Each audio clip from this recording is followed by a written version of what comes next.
जानते हैं आज के देश और दुनिया की सिलेक्टेड काम की और महत्वपूर्ण 50 बड़ी खबरों को सिर्फ 10 मिनट में। पर अभी तक आपने इस वीडियो को लाइक नहीं किया तो लाइक कर दीजिए।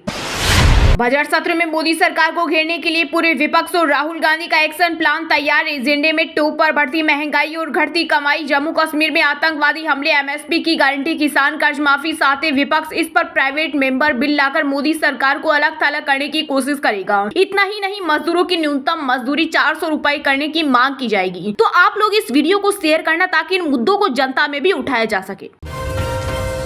जम्मू में भारत पाक बॉर्डर पर बीएसएफ के साथ सेना तैनात, 4 साल बाद ऐसा हुआ। 2020 में चीन के साथ टकराव के बाद जवानों को लद्दाख में एलओसी भेजा गया था।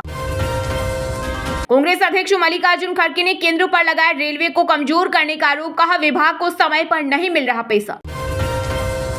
भारत में बनेगा 5वीं पीढ़ी का अमेरिकी लड़ाकू विमान F-21, इसकी ताकत से घबराते हैं चीन और पाकिस्तान। रोजगार को लेकर केंद्रीय सड़क परिवहन मंत्री नितिन गडकरी की 2 टूक, का चीन से सीखे भारत बनाए रोजगार पैदा करने वाला आर्थिक model. Income tax, NPS, HRA, budget में नौकरी पेशा लोगों के लिए हो सकते हैं 7 बड़े ऐलान। केंद्रीय वित्त मंत्री निर्मला सीतारमण 23 जुलाई यानी कल संसद में पेश करेंगी बजट।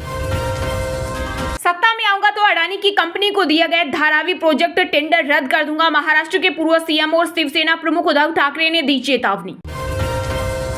पाकिस्तानी सेना एक बार फिर से हुई बेनकाब, बॉर्डर पर आतंकियों को दिखा रहे घुसपैठ का रास्ता, सामने आई तस्वीरें। गुजरात में 4 दिनों से लगातार बारिश, सौराष्ट्र इलाके में बाढ़ जैसी हालत, एनडीआरएफ की टीमें तैनात, आश्रय घरों में रह रहे लोग। नागपुर के कॉलेज में 50 स्टूडेंट का रेस्क्यू, यूपी, बिहार, कर्नाटक, बंगाल समेत 9 राज्यों में भारी बारिश का अलर्ट।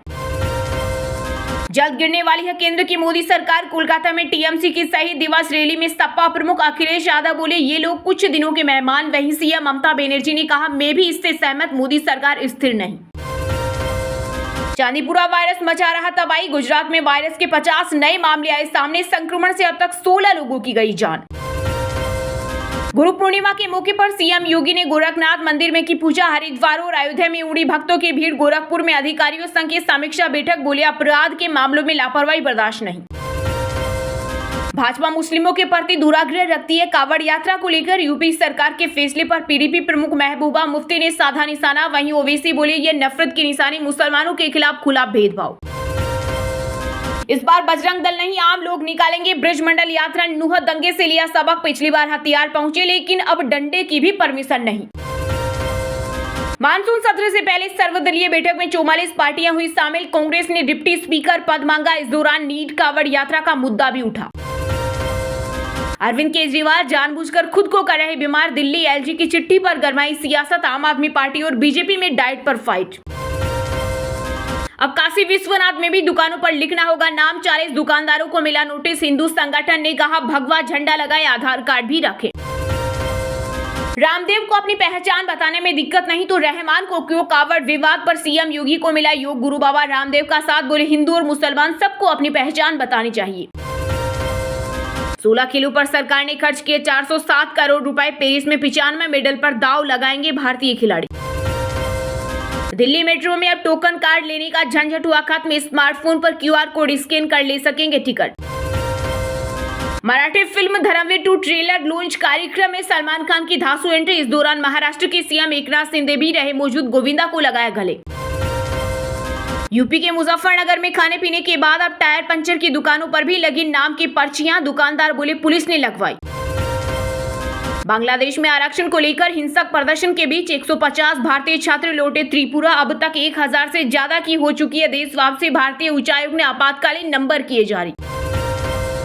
बांग्लादेशी खटखटाएंगे दरवाजा तो हम देंगे शरण, पड़ोस में जारी हिंसा के बीच बंगाल की सीएम ममता बनर्जी का बड़ा बयान। पीएम मोदी ने नई दिल्ली के भारत मंडपम में विश्व धरोहर समिति के 46वें सत्र का किया उद्घाटन। कार्यक्रम में यूनेस्को की महानिदेशक ओंद्रे अजोले भी हुई शामिल। कावड़ यात्रा पर योगी सरकार के आदेश पर बढ़ा विवाद, सुप्रीम कोर्ट पहुंचा केस। आज होगी मामले पर सुनवाई। भ्रष्टाचार के सबसे बड़ा सरगना शरद पवार, उनकी सरकार में खत्म हो जाता है मराठा आरक्षण, पुणे में बोले केंद्रीय गृह मंत्री अमित शाह। कश्मीर बॉर्डर से कुचलेंगे जम्मू में आतंक का फन, एलजी मनोज सिन्हा बोले आतंकी संगठनों का नेतृत्व हो चुका खत्म। तिहाड़ में रची जा रही अरविंद केजरीवाल को मारने की साजिश, आम आदमी पार्टी के सांसद संजय सिंह ने बीजेपी पर लगाए गंभीर आरोप। यूपी में कांवड़ यात्रा से वोटर्स के ध्रुवीकरण की तैयारी। उपचुनाव में पिछड़ा दलित वोट बैंक साधने की कोशिश। भाजपा बोली अधिनियम तो यूपीए ने लागू किया। योगी सरकार में मंत्री और सूबा सपा प्रमुख ओम प्रकाश राजभर ने खुलकर किया डिप्टी सीएम केशव प्रसाद मौर्य का समर्थन। कहा यह बिल्कुल सही। कांवड़ रूट पर इंडिया फिर से बनी सरताज खान की दुकान। दुकानों के बोर्ड बदल रहे मुस्लिम। बोले 90% कांवड़ मुसलमान बनाते हैं, उनका क्या। नए क्रिमिनल कानूनों पर मद्रास हाईकोर्ट ने केंद्र को भेजा नोटिस। कहा पहले लो पैनल से सलाह लेनी चाहिए थी, 4 हफ्ते में जवाब मांगा। नेम प्लेट विवाद के बीच सीएम योगी के समर्थन में उतरा मुस्लिम राष्ट्रीय मंच। कहा योगी सरकार ने ऐसा इसलिए किया ताकि सामाजिक सौहार्द न बिगड़े और आस्था में डूबे लोगों को अपनी इच्छा अनुसार पवित्र सामग्री मिल सके। इस बार 25 सीट से कम पर नहीं मानेंगे बिहार विधानसभा चुनाव। 2025 से पहले केंद्रीय मंत्री जीतन राम मांझी ने दिया अल्टीमेटम। बीजेपी जेडीयू की बढ़ाई टेंशन।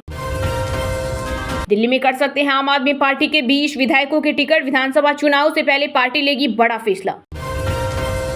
पेरिस ओलंपिक के लिए आईओए को 8.5 करोड़ देगा बीसीसीआई। सेक्रेटरी जे शाह का ऐलान। भारत का प्रतिनिधित्व करने वाले एथलेटिक्स को सपोर्ट करेंगे। झारखंड बर्बादी और तबाही की ओर। केंद्रीय मंत्री शिवराज सिंह चौहान ने हेमंत सोरेन पर बोला हमला। जेएमएम का बताया मतलब जुर्म, मर्डर और माफिया। जम्मू कश्मीर में विधानसभा चुनाव को लेकर नेशनल कॉन्फ्रेंस की तैयारी तेज। पूर्व मुख्यमंत्री उमर अब्दुल्ला उम्मीदवारों के चयन के लिए लेंगे सुझाव। राजस्थान में सामूहिक छुट्टी पर जाएंगे 17 मेडिकल कॉलेजों के 700 शिक्षक। भजनलाल सरकार के फैसले का कर रहे विरोध। नीट परीक्षा के सेंटर सिटी वाइज रिजल्ट पर मचा बवाल। सीकर का रिजल्ट 6 गुना ज्यादा। 2037 स्टूडेंट को 600 प्लस अंक मिले। वहीं राजकोट के एक सेंटर से 85% पास। अब उज्जैन में भी योगी सरकार जैसा आदेश। भाजपा शासित उज्जैन नगर निगम ने दुकानदारों को प्राचीन शहर में अपने प्रतिष्ठानों के बाहर अपने नाम और मोबाइल नंबर प्रदर्शित करने का दिया निर्देश। गोंडा ट्रेन हादसे की जांच रिपोर्ट में हुआ बड़ा खुलासा। इंजीनियरिंग सेक्शन की लापरवाही से पलटी डिब्रूगढ़ एक्सप्रेस। स्पीड 3 गुना ज्यादा थी। 5 अफसरों ने लापरवाही मानी।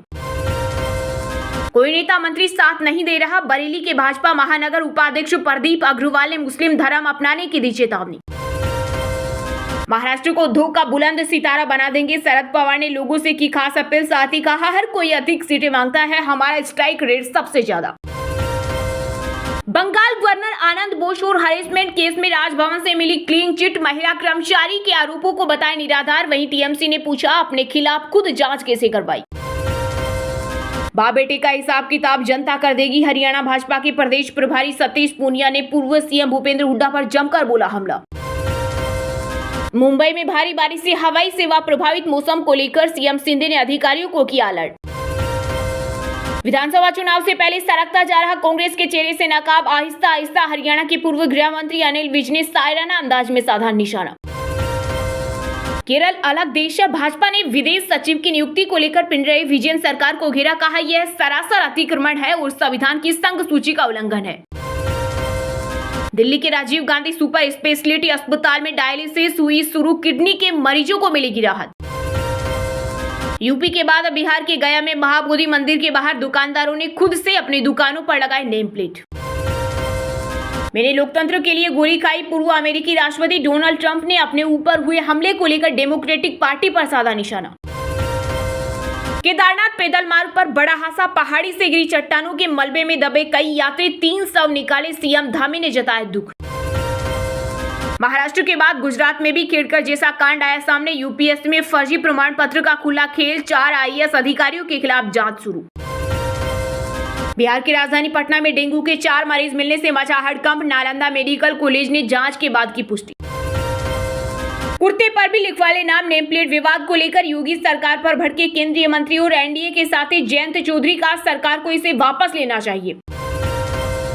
भोजपुरी गायक भरत शर्मा की जेल में बिगड़ी तबीयत। सीने में दर्द। बीपी 180 पार पहुंचा। अस्पताल के बाहर जुट रहे शुभचिंतक। महाराष्ट्र में बिना सीएम फेस के चुनाव लड़ेगा महायुति। मुख्यमंत्री शिंदे का खेमा हुआ नाराज। सीट बंटवारे पर भी मची रार। बांग्लादेश सुप्रीम कोर्ट का बड़ा फैसला। हिंसक प्रदर्शन के बीच आरक्षण के फैसले को पलटा। सरकारी नौकरियों के कोटे में की कटौती। चलिए अब जानते हैं जो आम आदमी के काम की और फायदेमंद खबरें हैं उनको विस्तार से। पर इससे पहले अभी तक आपने इस वीडियो को लाइक नहीं किया तो लाइक कर दीजिए। मॉनसून सत्र से पहले सर्वदलीय बैठक में 44 पार्टियां हुई शामिल। कांग्रेस ने डिप्टी स्पीकर पद मांगा। इस दौरान नीट कांवड़ यात्रा का मुद्दा भी उठा। संसद के मॉनसून सत्र और बजट से पहले पार्लियामेंट हाउस में ऑल पार्टी मीटिंग बुलाई गई। बैठक में बीजेपी समेत 44 पार्टियों ने हिस्सा लिया। बैठक की अध्यक्षता रक्षा मंत्री राजनाथ सिंह ने की। कई केंद्रीय मंत्री भी इसमें शामिल हुए। वहीं विपक्ष की तरफ से कांग्रेस, आम आदमी पार्टी, AIMIM, YSRCP व अन्य पार्टियों ने हिस्सा लिया। इस दौरान बैठक में कांग्रेस ने लोकसभा के डिप्टी स्पीकर का पद मांगा। साथ ही कहा नीट परीक्षा मामले में लोकसभा में चर्चा हो। सपा नेता रामगोपाल यादव ने यूपी कांवड़ यात्रा रूट की दुकानों पर नेम प्लेट लगाने का मुद्दा उठाया। कांग्रेस नेता जयराम रमेश ने बताया कि बैठक में जेडीयू ने बिहार के लिए विशेष राज्य का दर्जा मांगा। YSRCP ने आंध्र प्रदेश को भी विशेष दर्जा देने की मांग की। सरकार द्वारा बुलाई गई इस बैठक में ममता बनर्जी की पार्टी TMC नहीं आई। पार्टी नेता डेरेक ओब्रायन ने संसदीय कार्य मंत्री किरेन रिजिजू को चिट्ठी लिखकर बताया कि उनकी पार्टी का कोलकाता में कार्यक्रम है, इसलिए बैठक में शामिल नहीं हो पाएंगे। सर्वदलीय बैठक के बाद संसदीय कार्य मंत्री किरेन रिजिजू ने कहा, हमने बहुत उपयोगी चर्चा की। मैं सभी पार्टियों के फ्लोर लीडर्स को धन्यवाद देना चाहती हूँ जिन्होंने अच्छे सुझाव दिए। हमने संसद के सभी सदनों के नेताओं से सुचारू रूप से सुझाव लिए। यह सरकार और विपक्ष दोनों की जिम्मेदारी है। साथ ही अपील है कि हम लोकतंत्र को मजबूत करने के लिए प्रतिबद्ध हैं। वहीं आप नेता संजय सिंह ने कहा कि सर्वदलीय बैठक में कई मुद्दे उठाए गए। जांच एजेंसियों का बहुत ज्यादा दुरुपयोग हो रहा है। ईडी को जो ताकत PMLA को लेकर दी गई है उसे वापस लिया जाए। बजट अभी आने वाला है, लेकिन बजट में लीक कर सकता हूँ। दिल्ली को 325 करोड़ रुपए से ज्यादा नहीं मिलेगा। पिछले कई साल से ऐसा ही होता आ रहा है। AIMIM चीफ असदुद्दीन ओवैसी ने कहा कि मीटिंग में हमने कावड़ मार्गों पर दुकानों के नेम प्लेट लगाने के निर्देश का मुद्दा उठाया। अगर कोई सरकार संविधान के खिलाफ कोई निर्देश पास करती है तो उस पर केंद्र सरकार को संज्ञान लेना चाहिए। इससे छुआछूत को बढ़ावा मिल रहा है। जल्द गिरने वाली है केंद्र की मोदी सरकार। कोलकाता में TMC की शहीद दिवस रैली में सपा प्रमुख अखिलेश यादव बोले, ये लोग कुछ दिनों के मेहमान। वहीं CM ममता बनर्जी ने कहा, मैं भी इसे सहमत, मोदी सरकार स्थिर नहीं। जी हां, बंगाल में तृणमूल कांग्रेस की शहीद दिवस रैली के मंच से सामाजिक पार्टी के प्रमुख अखिलेश यादव ने केंद्र सरकार व भाजपा पर जोरदार हमला बोला। उन्होंने कहा कि ये सरकार जल्द गिरने वाली है। कोलकाता के धर्मतला में आयोजित रैली को संबोधित करते हुए अखिलेश ने कहा कि ये लोग इस बार जो सत्ता में आए हैं वो कुछ दिनों के मेहमान है, ये सरकार चलने वाली नहीं। उन्होंने दावे के साथ कहा कि केंद्र की सरकार जल्द ही गिरने वाली है। TMC की शहीद दिवस रैली में सपा प्रमुख अखिलेश यादव ने कहा, जब हम देश की राजनीति को देखते हैं तो आज की चुनौती बड़ी है। सांप्रदायिक ताकतें षड्यंत्र रच रही है। जो सत्ता में लोग और दिल्ली के इशारे पर जो लोग अलग अलग जगहों पर बैठे हैं वो लगातार षड्यंत्र कर रही है। बंगाल की CM ममता बनर्जी की प्रशंसा करते हुए अखिलेश ने कहा कि वह जान हथेली पर रखकर लड़ती है। अखिलेश ने कहा कि केंद्र की सत्ता में विभाजनकारी ताकतें बैठी है जो देश को बांटकर राज करना चाहती है, लेकिन वे सफल नहीं होंगे। निकट भविष्य में उन्हें पराजित किया जाएगा। सपा प्रमुख ने आगे कहा कि बंगाल व यूपी के लोगों ने देश को बांटने वाली ताकतों के खिलाफ मिलकर लड़ाई लड़ी जो महज कुछ दिनों के लिए सत्ता में मेहमान है। बंगाल ने उन्हें हराया। यूपी भी इस लड़ाई में शामिल हुआ। केंद्र में सत्ता में बैठी यह सरकार जिसे लोगों की परवाह नहीं, जल्द ही गिर जाएगी। वे सत्ता के लिए बेताब है। हम उन्हें गिरते हुए देखेंगे और जल्द ही हम खुशी के दिन देखेंगे। हम सकारात्मक राजनीति में विश्वास करते हैं। संविधान और देश को बचाने के लिए हम सभी को एकजुट होना होगा। वहीं रैली में CM ममता बनर्जी ने कहा, मैं चाहती हूँ कि बंगाल के साथ हिंदुस्तान के संबंध अच्छे हो। मैं समाजवादी पार्टी का अभिनंदन करना चाहूंगी क्योंकि उत्तर प्रदेश में आपने जो खेल दिखाया। मैं आपके साथ सहमत हूँ कि दिल्ली में सरकार ने एजेंसी लगाकर, चुनाव आयोग को लगाकर जो सरकार लाई है वह सरकार स्थिर नहीं है। वह सरकार कभी भी जा सकती है। बजट सत्र में मोदी सरकार को घेरने के लिए विपक्ष ने बनाया बड़ा प्लान। एजेंडे में टॉप पर मणिपुर, साथी उपसभापति चुनाव का मुद्दा, बढ़ती महंगाई और घटती कमाई, बेरोजगारी से लेकर नीट परीक्षा और जम्मू कश्मीर में आतंकवादी हमले शामिल। बजट सत्र में मोदी सरकार को घेरने के लिए कांग्रेस सांसद और विपक्ष के नेता राहुल गांधी का एक्शन प्लान तैयार है। नौजवान, किसान, मजदूर, जवान के साथ आम गरीब जनता पर राहुल गांधी का फोकस रहेगा। 22 जुलाई से शुरू हो रहे बजट सत्र से पहले विपक्ष के नेता राहुल गांधी ने सरकार को घेरने के लिए खास एक्शन प्लान तैयार किया है। इसके तहत आम गरीब जनता, बढ़ती महंगाई और घटती कमाई, नौजवान, बेरोजगारी और नीट पेपर लीक, किसान, MSP की गारंटी, स्वामीनाथन कमेटी की सिफारिशों के आधार पर समर्थन मूल्य और कर्ज माफी जैसे मुद्दे को उठाने की तैयारी की जा रही है। साथ ही विपक्ष इस पर प्राइवेट मेंबर बिल लाकर सरकार को अलग थलग करने की कोशिश करेगी। कांग्रेस की ओर से लोकसभा में सत्र के दौरान मजदूरों की न्यूनतम मजदूरी 400 रुपए करने की मांग की जाएगी। वहीं कांग्रेस की ओर से सदन में जवानों के लिए अग्निवीर योजना बंद करने की भी मांग की जाएगी। इस मुद्दे को कांग्रेस लगातार उठाती रही है और इस पर सरकार को घेरने की तैयारी कर रही है। साथ ही कांग्रेस जम्मू कश्मीर में हाल में बढ़े आतंकी हमलों का हवाला देकर सरकार की नीतियों को फेल बताते हुए सेना के जवानों की शहादत का मुद्दा भी उठाएगी। इसके साथ ही जम्मू कश्मीर को पूर्ण राज्य का दर्जा देकर चुनाव कराने की बजाय एलजी की शक्तियों को बढ़ाए जाने पर भी सरकार को घेरने की तैयारी है। दरअसल जम्मू कश्मीर में इंडिया गठबंधन के साथ मिलकर सरकार की नीतियों को विफल करार देकर हमलेवार होने की तैयारी है। वहीं मणिपुर, त्रिपुरा की हिंसा और चीनी अतिक्रमण के मामले को उठाकर सरकार को राष्ट्रवाद के मसले पर बेगपुर पर लाने की कोशिश है। कुल मिलाकर राहुल गांधी ने इसे तमाम मुद्दों के जरिए अलग अलग वर्गों को साधते हुए सरकार से दो हाथ करने की तैयारी की है। तो सरकार भी आंकड़ों के साथ पलटवार करने की पूरी तैयारी में। ऐसे में पिछले सत्र की तरह ही बजट सत्र में भी सत्ता पक्ष और विपक्ष के आक्रामक तेवर बरकरार रहने की पूरे आसार है।